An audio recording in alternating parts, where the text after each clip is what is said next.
We bought an anal container.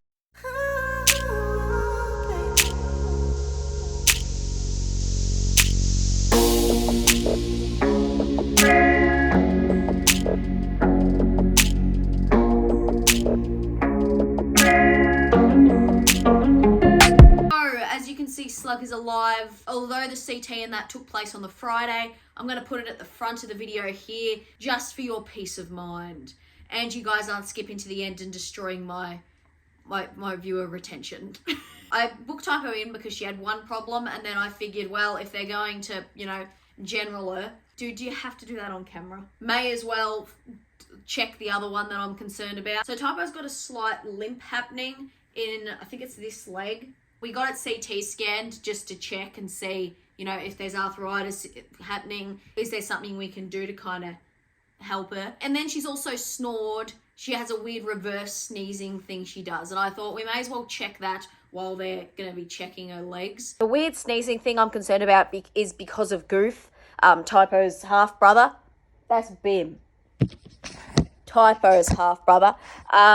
He died of the tumour last year. Some of you may remember. That's my concern. So we booked her in with Green Cross in Werribee, and they did a CT scan. And we dropped her off, and then I found this really fucking ugly jumper. I don't know, it has nothing to do with it, but here's that. That looks like it's been in the workshop and it's had some holes burnt in it. And then I've gone, let's put some studs in it.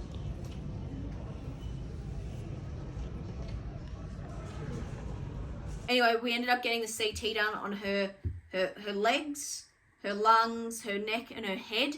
And then she also got like an up the nostril and in the mouth camera sort of thing, just to make sure, you know, there wasn't anything in here that the CT didn't catch, like any small things. We're going to get the results probably next week. The vets are confident that she's okay. The legs are just manageable pain, and then the snoring is because her little uvula has an extra 3 mil on it. That's freaky, bro. And then she's got a bit of reverse sneezing happening because of allergies. So we've gone and bought a humidifier, vaporizer thingy. So we're going to put her in a crate, and she's going to have a breathing therapy treatment every day, aren't you?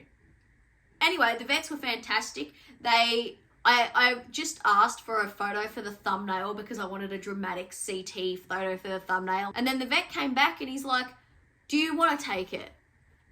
And I said, yes, that would be great. And then we got a real breakdown of Typo. So here's that there. This is our looking at the side of the head here. So this is our brain in our skull or our cranium, our frontal sinus up here. These are our nasal turbinates, all these little sort of structures within the nasal cavity that catch all the dust and everything when we breathe in. This is the hard palate through here, and then the soft palate, which is a little bit long. And this is where we're reverse sneezing, so it usually indicates nasopharyngeal disease, so some irritation at this location. In the absence of any sort of pathology or changes here, where it will be consistent with environmental allergens or dust or irritation that's causing that. This is just the ET tube that's coming down here in the bottom jaw. That's here. So these are the lung windows, so we can see the lungs coming in through here. So we're going from the head down to the tail. So air is black on CT, and then all these little white spots are going to be sort of vessels carrying the oxygen away from the lungs as we breathe it in, and then bringing carbon dioxide back to the lungs for exchange. And then we've got the trachea down here, which is going to split into the bronchi, and the heart, which is down here as well. So that's that trachea splitting to that bronchi and delivering the oxygen to the lungs. But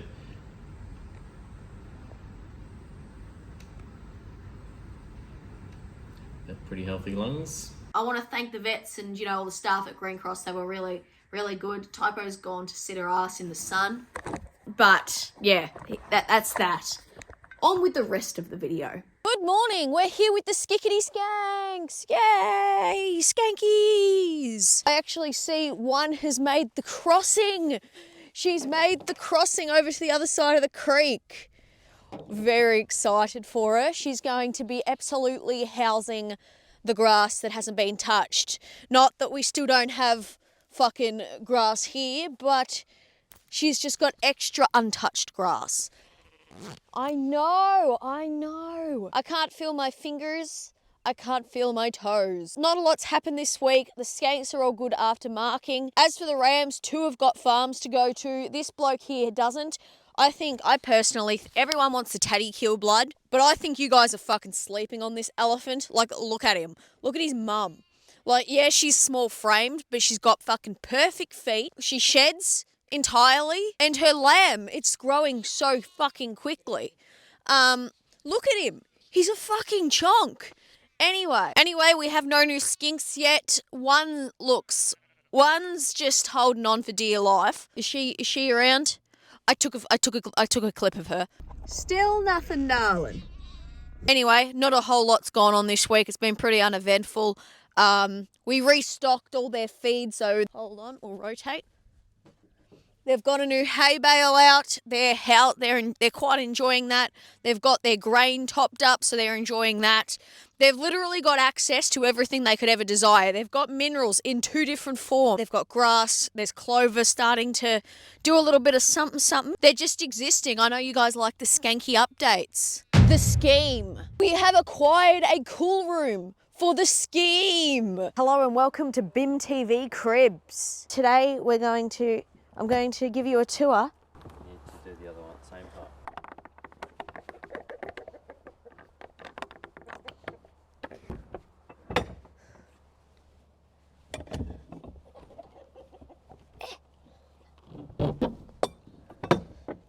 Come back.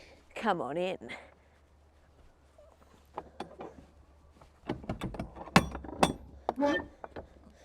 Come on in. Fuck me. Stand there.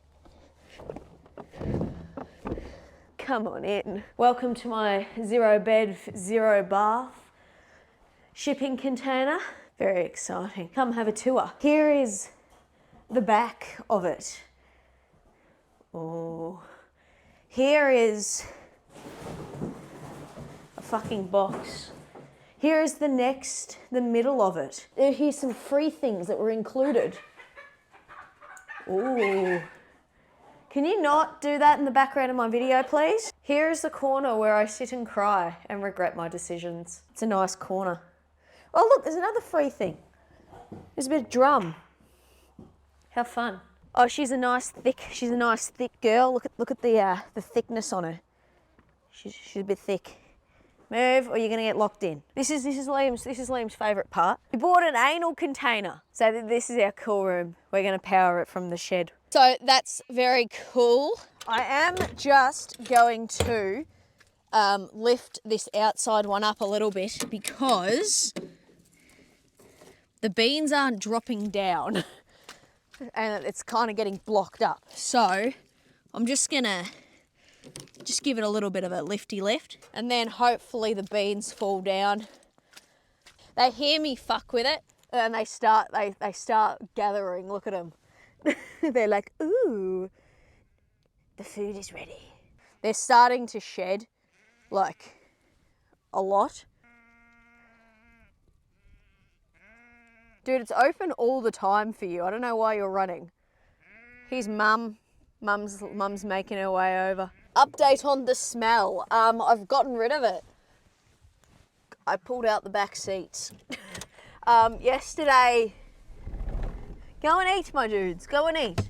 Ah! Yesterday, it was raining most of the day, which is great. We got 3.5-ish mil. I didn't really, you can't work the sheep in the rain, so I pulled the seats out. Just ripped them out, so the smell's gone now. If the sheep could refrain from pissing inside the vehicle, that'd be great. I'm going to have to try and make like a dog bed for the back because the dogs don't like sitting back there, so that they just try to push each other off the seat in the front. So we don't have this problem here. Comments. Dragging a lamb to nurse is not cute. Apologies. Next time I'll just leave her to die. And I dragged the ewe, not the lamb. Why would I need to drag a 3-kilo lamb? There's more, don't worry. Was there shit all over the field? Breaking news. Sheep shit outside. Fuck. What is the world coming to? Do I need to fucking elaborate on this one? It's a little bit later We are still going around to the ewes and lambs. This is the last paddock. We're looking good. This mob is probably 50% done. This is last year's ewe lambs. So these are probably around 14 months old, 15 some of them. Here's little dude. I picked him up. Oh, come here. I think I picked him up on Monday. His mum died. And we have a little friend. I'm not raising it. I'm not bottle raising it. The resident little old lady is. He's doing well. He's a hungry little hippo, aren't you, dude? He's getting fat. But he's moving outside today to the pen. This is Beer, Crop Watch. This is one of our paddocks of barley. It's not doing too bad. Not too bad at all. As we get deeper, it does get a bit taller. As you can see, it's halfway up my shin here. This isn't too bad of a paddock. But as we know, we need barley to make beer. And this is what beer looks like when it's growing out in the paddock. If you look real close, you might be able to find a can. Could you imagine if I just reached down and picked up a can of beer? Today's a really good day for growth because I got a nice little sprinkling yesterday, and now the sun's gonna go pew, and it hopefully should just grab some pictures for the calendar. Get him. I've been trying to get some photos of Bim and Typo together for the calendar, so I've been trying to grab a couple. I just reenacted it here for you so you guys can see what the fuck we're doing. Are you the two ewe twins or dude twins? Look at me. What side's your ear tag on? And then we've got the Primey twins. Hello, Primey twins. And then we got our little dude that was done this week. And then we've got our fucking elephant. Dude, he's as big as you. Fucking hell. You could not be still sucking on that nipple. Don't stop at me, you grumpy little goblin. That is a grown-ass man sucking on that nipple. I was just driving down the road and there's a ewe down in here. Stuck fishy! Stuck fishy! Here you go, darling. You gave me a splinter. Thank you. I literally just happened to look out the window at the right time to see her because this paddock's finished lambing. Literally went around all the sheep and stuff yesterday, and everyone was right in here. I think she just woke up on the wrong side of the grass. We're back. What's up? Is this working? It is. Very good. I ended up getting to I think, about lunchtime, and I was like, this is shit. And I just stopped filming for the rest of the day because the content, I'm like, we're not going to be able to make a full video out of this. We'll try again tomorrow. Today is going to be a pretty similar day, except last week's video came out yesterday. So I've got some comments to respond to. So it makes the content more interesting. It's not just me sitting here. I bought the drone. I know a lot of you want return of the drone. So we've got the drone. We'll get some footage when I get to one of the more scenic areas, and we'll get some beautiful footage there. I got a selection of comments for you. This comment here talking about how I'm a poor role model because I use the F word. Babe, 97% of the people watching my content are over 18. The rest are between 13 and 17. You think that me saying fuck on the internet is the worst thing they're seeing? Babe, this is your bubble. Step out of it. I assure you, an Australian farmer saying fuck is not that bad. Also, there are better role models in the world than me. Pick another one. Right, next comment. The next one isn't a fighting the comments comment. It's a tangent that I agree with, and I want to go on it, so let's go down this fucking shaky road together. This is going to ruffle some faux feathers. With the current human population and technology we have, animal agriculture is vital to not have mass starvation and malnourishment. Fucking steaming hot take. This paddock right here is in a rotation. For 2 to 3 years, it's pasture, it's grass. We seed it as grass. And then the sheep have it. The sheep then shit, which naturally replenishes the soil. Then we put it into crops, and that'll be a nitrogen crop like beans, your cash crops like your wheat or canola, and then like an oats or barley, depending what we're feeling at the time. As you can see, here is a crop over here. We'll walk over. Actually, I'll drive over. Why would I walk over? In here, we've got faba beans. This is an alternative protein source for people who don't want to eat meat. We plant this within our crop rotations to improve the nitrogen in the soil, to reduce the use of synthetic fertilizers. But you might not have heard of faba beans. A bean you will have heard of is soy. We can't grow soy here. It doesn't grow very well. I think they grow it up north, but there's not much soy grown in Australia. The reason why is our climate's not right for it. There are climates that are, and in order to be able to feed enough to feed the whole world if they went vegan, would be astronomical. Shit. There's a fucking car coming past and I feel really fucking awkward, so I'm going to pretend I'm looking at the fence while they come past. Ooh, what a nice fence. But in order to have enough soy to feed the population and replace that protein, you'd have to encroach on wildlife habitat. And I'm sure you're also against that. So what alternative option do you have? Hydroponics, which I don't think they're growing many beans in hydroponics yet, but hydroponics rely on clean water and fertilizer, which a common way of getting fertilizer is using fish. So is it vegan if you're farming fish to grow your lettuce? Probably not. So hydroponics is out unless you want to use synthetics, which again, we go back to, well, you're mining for it. And I can tell you, mining's not environmentally friendly, so it's not animal friendly. Your next problem is, we'll rotate back to the sheep, not this paddock, but many paddocks that are farmed with livestock in them are unable to be cropped. Like, we're talking slopes like this. Are you getting a fucking tractor and harvester up there? No. But a sheep, a cow, a goat, they can all live on there. And then additionally, while they're there, they can actually trample down that grass and then help return it back into the soil. They can actually help build up carbon in the soil. Very interesting shit. I don't think I'm going to go too much into that because I think you're going to get bored as fuck.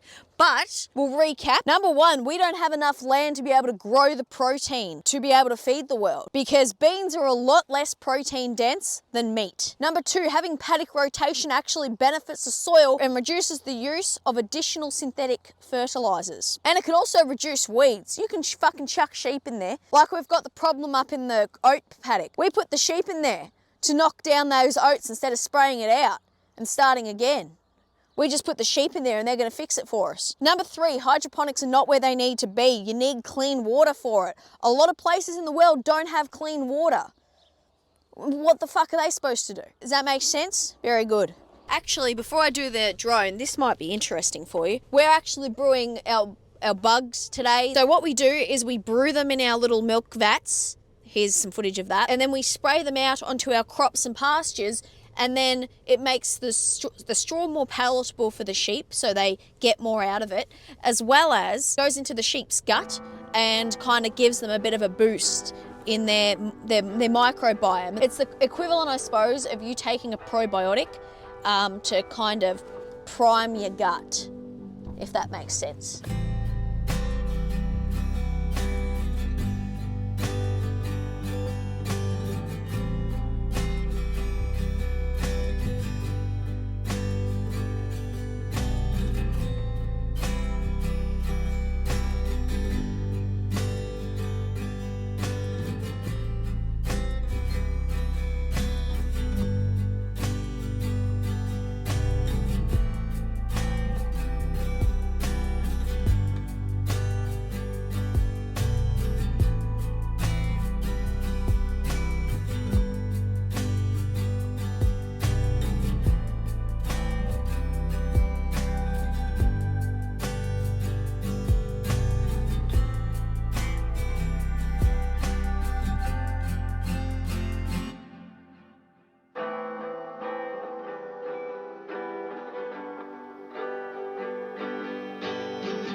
I hope you guys got your fix off of that. Full context, that's what I'm driving through during the lives. This is the section that I do when I go live. We've been doing a bit of rabbit removal and you can see the crops starting to come back in certain spots, but you can see where the rabbits have absolutely fucking destroyed it. Gickety skanks. Gonna check how the ladies and gentle worms are doing this morning. Looks like most of them are having a sleep still. Check the vibes. There's just something a bit sketchy up here in the hay cradle. I think the lamb's just I think she's just asleep. Hello, darling. What are you doing?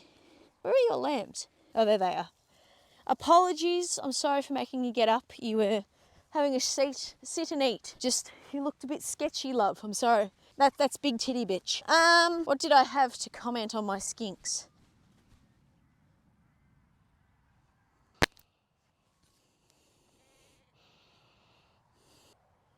Did I just fucking walk past them? I think I just walked straight past.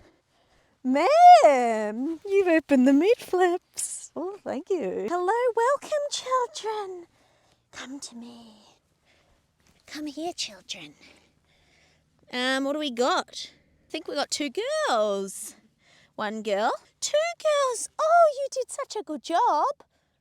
She's like, can I have my fucking children back? I don't have any of the tagging shit or my bag. I will come back later with them. There. You can have them back. I will get your number though. What is your number, babe? What is your number? Tell me what your number is. It's a 7 and a 4. I saw that. It's all right, Mum. I'm just looking.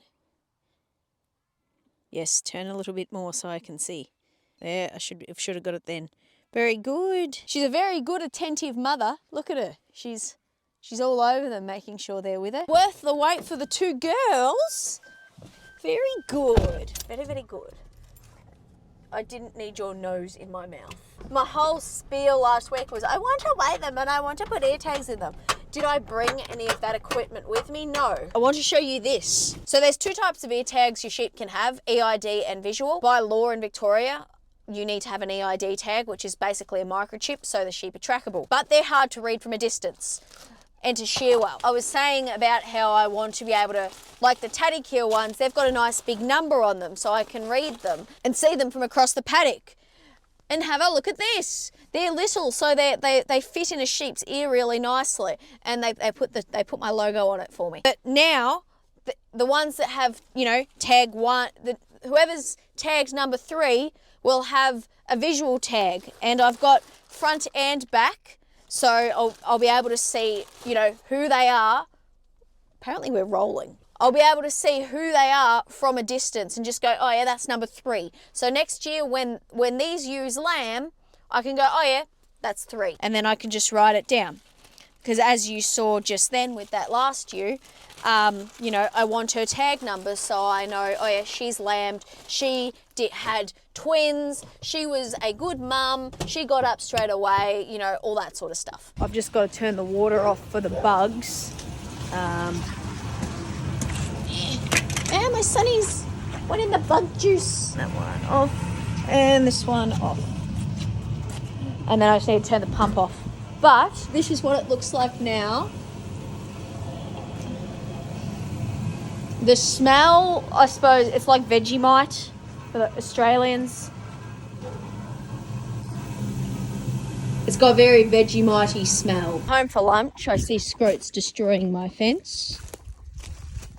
Dude, I've got a scratching thing for you. He's shedding his coat at the moment and he's super fucking itchy and he's itching himself on everything that'll take it. He's a bit of a freak that way. Just getting the eggs. What I'm specifically looking for is a duck egg. She hasn't laid.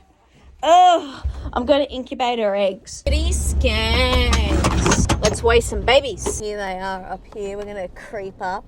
Fuck, you're getting big. Going to creep up and grab them. And we're going to give them away. Hello, darling. Don't run away, please. Got one. I just want to examine the children. It's okay. Like, where the fuck is my children? One of you bark so Mum doesn't panic. Here's my bag. I thought it was only fitting to use the Bengali bag because that's where Scroat Daddy came from. Hang on, we need to zero it. No, I changed it to ounces. Fuck, now I'm in libs. One of you suggested this and it is a great idea. I appreciate you greatly. Get in my bag. Get in the bag. In the bag. Very good. Good work. All right. 2.56 kilo. That's not great. Tara Farms tag. Left-hand side. There you go. Off you go. But when you've got lambs, you want them to be at least 3 to 5 kilos, 6 if they're, depending on breed, when they're born. They need that brown fat in the first 24 hours to stay alive. 3.5. 3.5 for you, mate. One of your biggest problems you'll have with lambs is starvation. The way you can know if your lamb's died of starvation and not just born dead is, number one, the slippers, which we spoke about right here. Tara Farms. As we know, slippers means they've gotten up. See how she's got like a wear here? That means she's been up and walking around. She's still looking for the second lamb. We'll take it to her. Chase mum back to lamb. So if they've still got their slippers, it means they never got up, which means they were very likely just born dead. But say you found a lamb, it's worn slippers, it's 24 hours old, and it's died. In that case, it's likely starvation, which they've then gotten hypothermic and died. The way you can tell if it's that is you can cut them open and look for brown fat. If they've used up all their fat reserves, so they either died of starvation or become weak and something else has killed them because of starvation. Sheep are born with brown fat, and that is there for the first 24 hours for them to use to get up and survive, pretty much. And that's meant to carry them, so then they start drinking from mum and then they survive. Whereas if a mum rejects a lamb and a lamb dies of starvation, it's going to use up all that fat reserve, then it's going to get hypothermic and die. There's some sick information for you. But yeah, if you've got any questions about the fat thing, let me know in the comments. For your bigger sheep, like your crossbreds, 6 kilos, all right. When you start to get lambs bigger than that, you've fed too much protein and the lambs are too big. You don't want big lambs. As we know, big lambs get stuck. And when you've got a big protein boost before they lamb, that's when lambs really start to grow in utero, and then you have trouble getting them out, and then they get stuck, like we saw with this bitch down here. I just saw her walk behind the thing. Her. And then you lose lambs. It's early the next morning, I'm on the way to the vet, but there they are. They survived the night. Yay! Anyway, thanks for watching. Like or slag. We'll scan you like a barcode.